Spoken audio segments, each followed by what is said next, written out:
Hmm. Good evening. Normally, at this time, I'm asleep. I've been a little conscious of starting this like a journal. That isn't quite how I wanted to do these.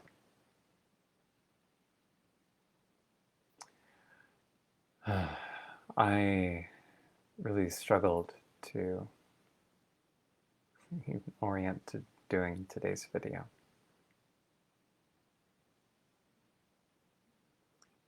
I felt very activated earlier today. Um, I don't want to go into the details of that right now. I ended up spending a lot of time being with that, grounding in my body, breathing, digesting. It's clearly a really old hurt. This is a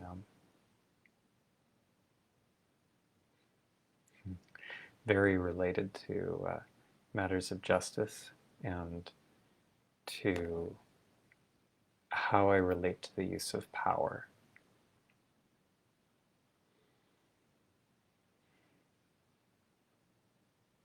And there's a particular way of interacting with it that I find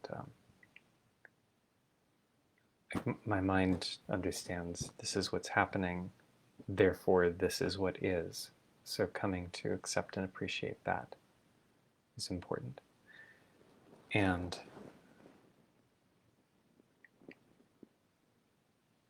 there's still a place in my heart where it's very, very painful. It was painful. I spent a lot of time just trying to digest and to be grateful for this process. It's very tricky to feel a lot of pain, a lot of emotional pain, feelings of violation, injustice. That doesn't make sense. But the sense of that doesn't make sense and that is hurting me and others, and this is not okay. Feeling that and receiving that as a blessing. Use the word blessing. What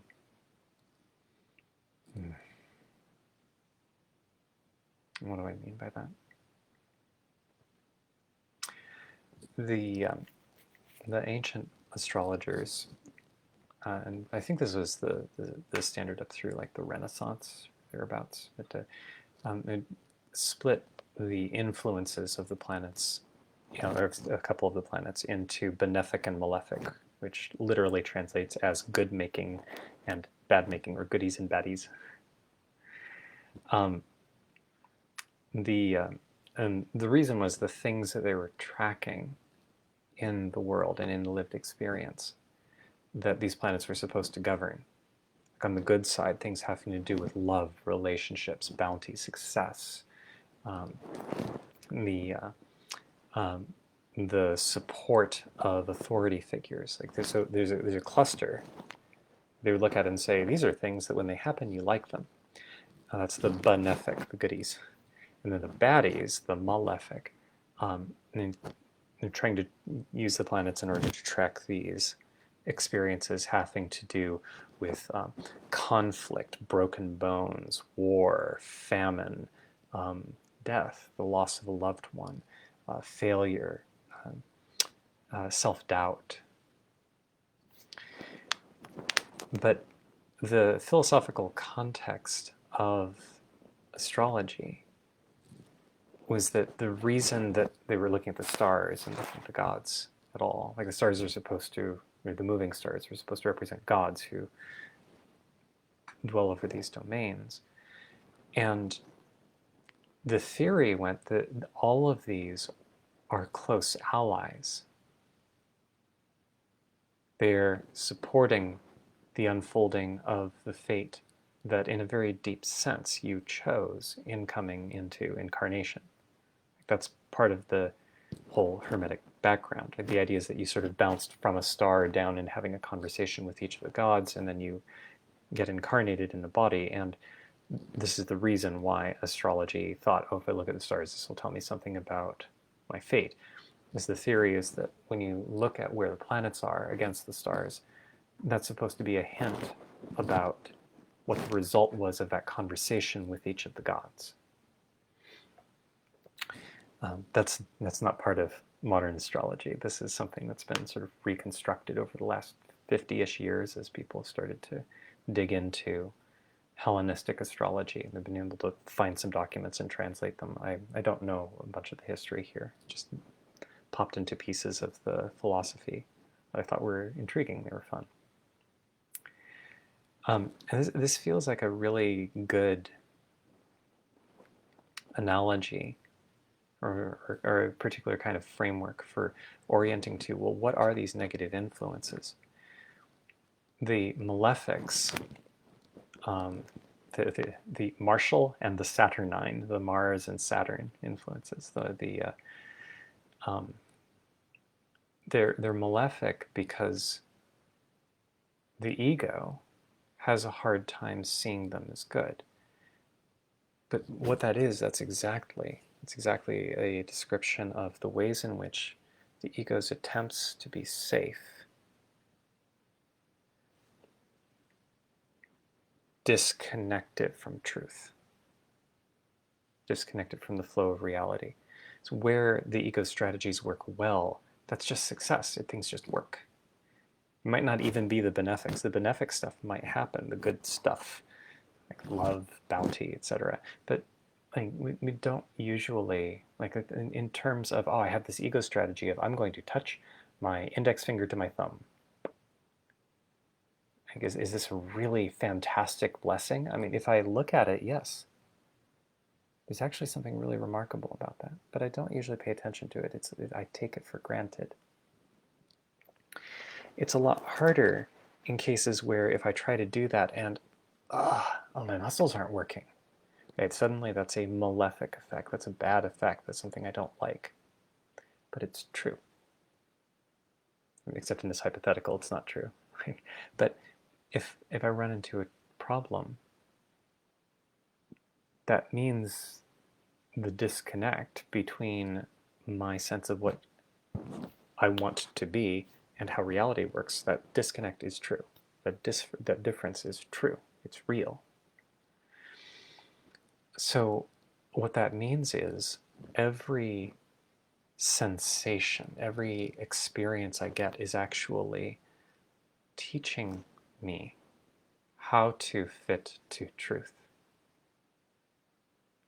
So rather, I'm reminded of when I used to help run the Center for Applied Rationality, we would talk about how when you create a reward or a punishment in your system, because of something called operant conditioning, this is the thing you use to train dogs. Like if you think of, oh, geez, I forgot about taking out the trash. But the thing is that when you're going, ah, and you're creating pain, when I'm going, ah, like that, the pain is more closely associated with the act of remembering that I forgot to take out the trash than it is with forgetting to take out the trash in the first place. The act of remembering was the last thing that happened. So the gets associated with the remembering. So I'm like punishing myself for remembering. So instead, I can go, oh, I just realized I forgot to take out the trash, and I don't like that, and that's bad, and I'm so glad I remembered. I'm so glad that occurred to me. They're just doing a flip like that, recognizing, oh, I can be grateful for the fact that this negative influence just came into my experience. Not because I want the negative influence, but because the fact that I'm experiencing it is showing me some place where I am disconnected from reality, and I want to see. Let me taste it. Let me taste it at the rate that I can digest it, but let me taste it. Let me experience this.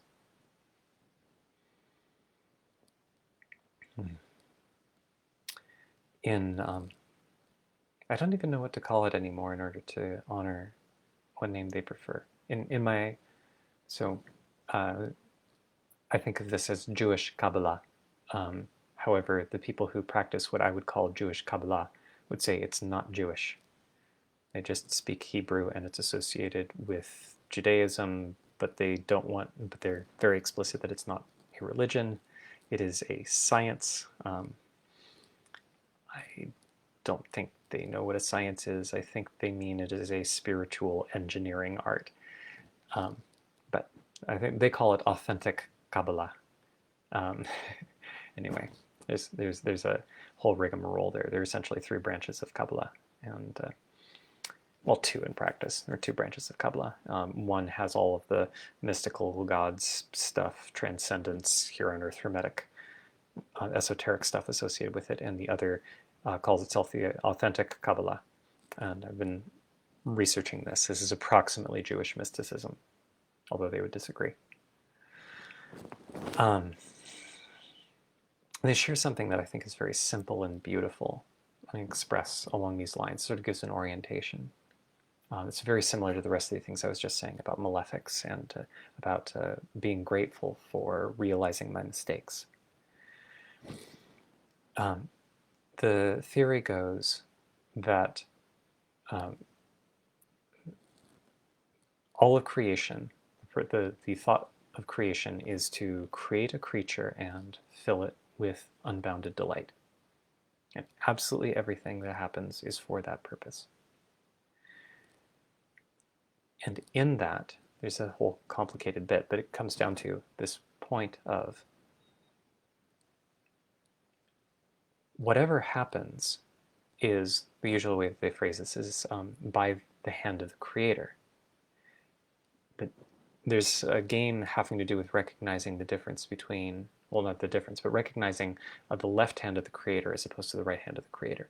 This is exactly the same thing. This is like the malefics versus the benefics. Right? Like if I get sick and I feel terrible in my stomach, right? That doesn't feel like unbounded delight. Right? But it is giving me feedback about how I am out of touch with some part of reality, how I have been out of touch, how my strategies have not had me attuned. I didn't eat something that was appropriate for my body or whatever. There's lots of things that I can track, some of which I may not have control over. Most of which, maybe all of which I have no control over. But to the extent that I pretend I do,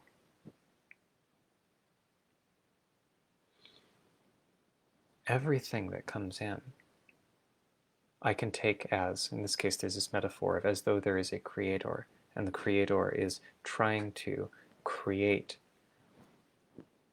unbounded delight.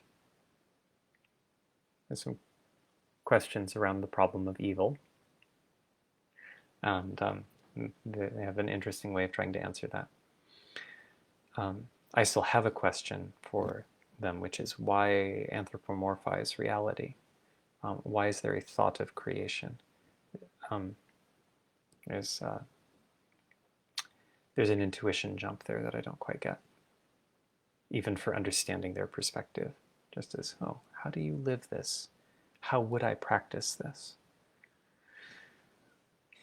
But there's this commonality I really like, and it's been helping me today in particular in orienting to this immense pain, this activation, this triggeredness.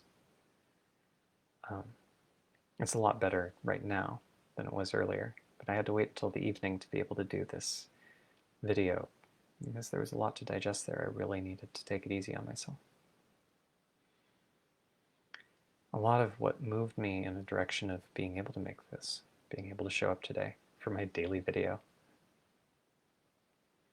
is recognizing this, being able to find the place in myself that I can say, thank you. Not even necessarily to a person or a being, kind of to myself. maybe to the creator. Where is irrelevant. Whether there is someone or something listening is irrelevant. What's relevant is, can I orient to this moment, where whatever is in this moment, can I orient to it with a sense of gratitude?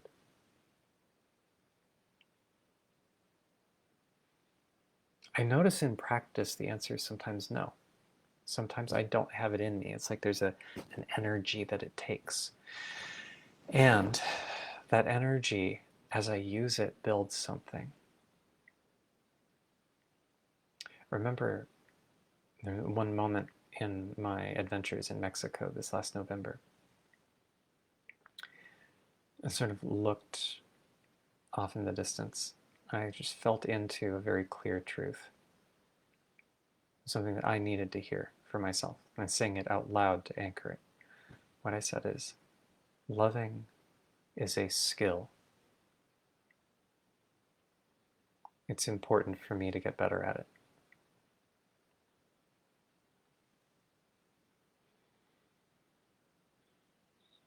I'm guessing this is part of that.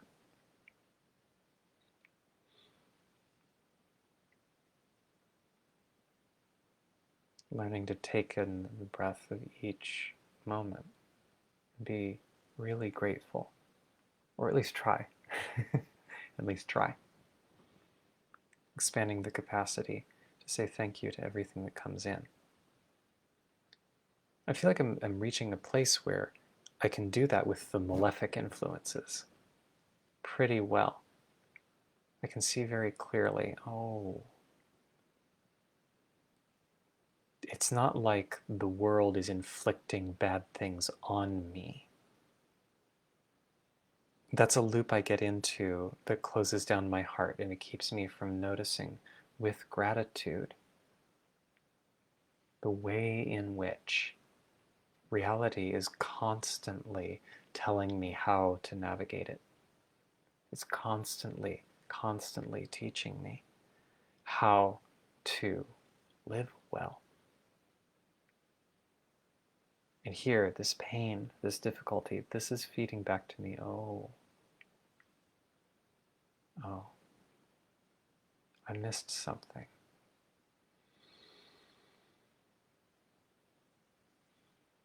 Or I've been ignoring something. There is suffering here. Okay. This is an opportunity to listen, and I can be grateful for that. There's actually something on the benefic side that is also a trap. I think this is, in some sense, reinventing Buddhism or something. I don't usually think of it this way, but I notice that I keep wanting to say things that when I reflect on it, I go, oh, I think this is, this is about dissolving aversion, and this is on the side of dissolving attachment. There's this, the business on the benefic side is, if I'm just focused on, I've got the good thing, yay, then there's a way where I actually create something that later turns into a malefic influence. If it was all just good, then there wouldn't be any reason to be concerned about it. But when, like, I recently posted an essay to a private group, actually exploring this nature of malefic and being able to see the absolute blessing of a malefic influence. I posted that essay, and then I felt this standard tug of, oh, I wonder who's replied. I wonder how many likes it has. What have people said now? I checked an hour ago. What about now? And that getting sucked in, part of that is because in the past, when I've written things and people have acclaimed, I've enjoyed the acclaim. It's a benefic influence. It's a positive thing. It touches my heart. I like it. And then I want to make sure I get more of that. And I want to make sure that clamping down makes it so that I cannot have my desire expand, and I can't have my fulfillment expand anymore. I've now contracted and locked onto a very specific form. And so then I go into these loops of how do I write this so it gets more of that acclaim? And then checking to see, do I have that acclaim? And if I feel uncomfortable about it, then wanting to go and edit it or make comments. And I want to make sure that I see that I'm getting this feedback as though like, oh, well, this is why I'm doing it. That's not really why, but there's a part of me that's been hooked like that for a long time. So noticing the way that the benefic can turn into the malefic, and that's a hint that this is like there's something that arises in the course of seeing this flow, recognizing the negative influences are showing me where I'm relating to reality with untruth.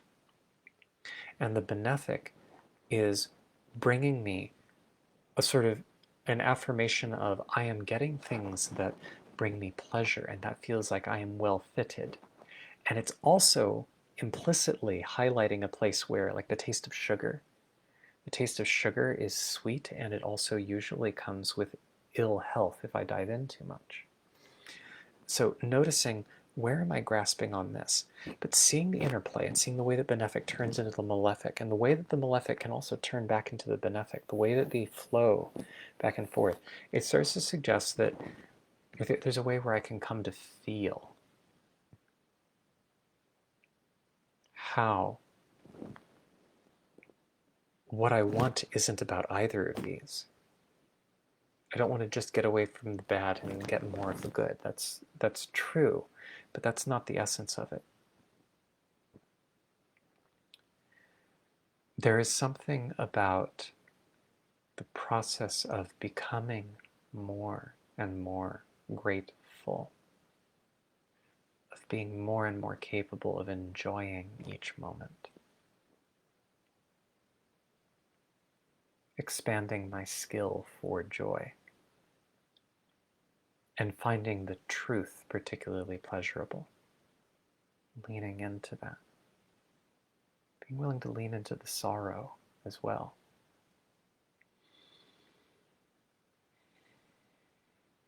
To flinch away from nothing that's true. And to find pleasure predominantly in that process, not in the objects. I mean, certainly in the objects as well, but not primarily in them. Not in, I get ice cream, or I get to see my girlfriend, or I haven't, I got this toothache, and I had to get a tooth filling. I didn't actually get an ache, but I think I chipped the top of my tooth on a nut or something like that. I had to get that filled in. So those kinds of influences they're at the level of causes instead of, or sorry, at the level of effects instead of the level of causes. So just really feeling what I want isn't really about those. It's sort of like noticing it's not really that I want to see my girlfriend. It's that there's a feeling of connection and a sense of richness of being with her that is meaningful to me about the fact that it's her. It's not just some woman. And the spiritual delight of how we interact, right? The sexuality, the the ideas that we play with. There's a joy there. The form of the joy matters, but those are the manifestations. The experience that I actually care about is deeper than that. And why do I care about those? Oh, I care about those because I readily know how to enjoy them.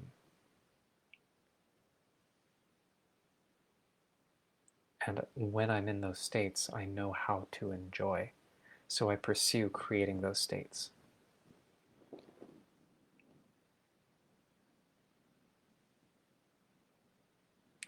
It seems like there's a kind of dance between can I enjoy everything? Can I learn to enjoy everything as it is? And also, I have preferences. I want more of the benefic and less of the malefic. Fact. I can appreciate them, and also, that's true, I want more benefic, less malefic. And it would be untrue to pretend otherwise. So bringing those desires into dialogue with the unfolding of truth is part of the process of being in contact with truth.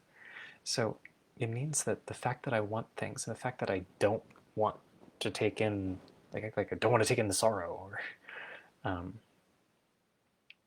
like I don't want to lose people that I love.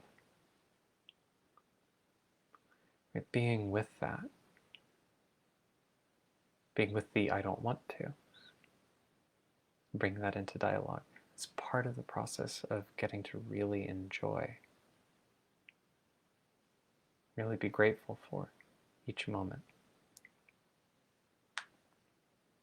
There's a story the Kabbalists describe that I think is really on point for this. You imagine that a friend, a host, is really excited about creating a fantastic dinner experience for his friend. So the host thinks about what would most pleasure his friend, his guest, and makes the most delicious food and creates the most wonderful atmosphere for music and lighting that is tuned not just for something that is nice, but something that would be nice for his friend. Creates this exquisite spread. And then when the friend arrives and sees how much work has occurred, the guest is then saying, oh, I can't possibly take this, like this sense of guilt, like, oh, this is too much, and the host then replies, you don't understand. I did this with the thought of you. And if you do not enjoy this, then I get no pleasure from any of it. So then the guest pauses and realizes, oh, in order for me to be grateful to my guest, or to my host, for my friend, for if I want to encourage a good experience in him, then what that calls for me to do is to receive this gift. And not just receive it like, oh, thank you, but to really enjoy the food, to really take it in all the way, quite literally, and to vividly enjoy each piece of it. There's a piece of this that I think taps into an element of co-manipulation that I think is important to track. Like, this is using the fact that manipulation, co-manipulation, is a basic thing that our culture uses in order to be a culture right now. It's been true for a very long time. But this essential piece, sort of imagining, this is part of why I think the Kabbalists want to say there is a creator. This is not God sitting in the sky as a being. This is it's much more complicated than that. But it, envisioned as a being, it makes it easier to imagine that the creator has created all of this in order to encourage delight. And that the process of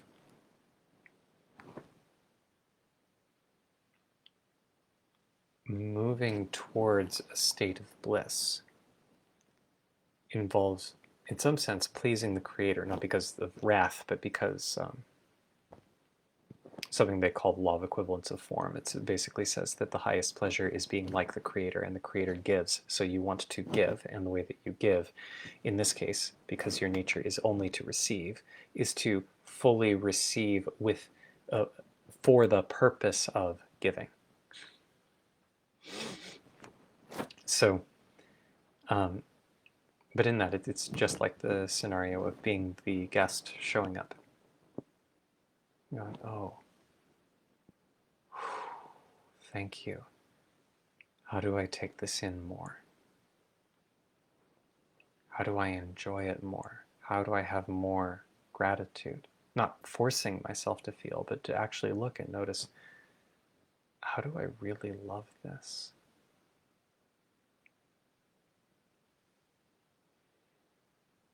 So I feel something in my heart about this, a kind of intention, attention, a sort of energy that really is, it's in the chest.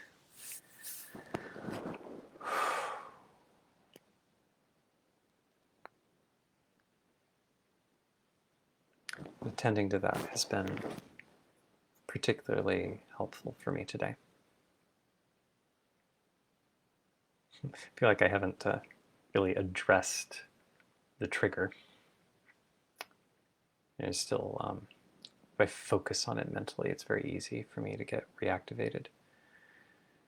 I have a lot more breathing room now. It's not activating on its own, and that's really nice. It's also revealed a limitation in my, in the thing I mentioned a couple of days ago about uprooting patterns by basically solving them like math problems. I quite phrase it that way, but that's basically, that's the upshot of it. It's specifically that, as far as I can tell, I have to have an alternative to the pattern in order to do that, so that I can feel, here is the consequence. It's a little more complicated than that, but anyway, I don't want to go more into that. It's well past when I would like to go to sleep. So rather than going more rambly, I'll just say thank you for listening.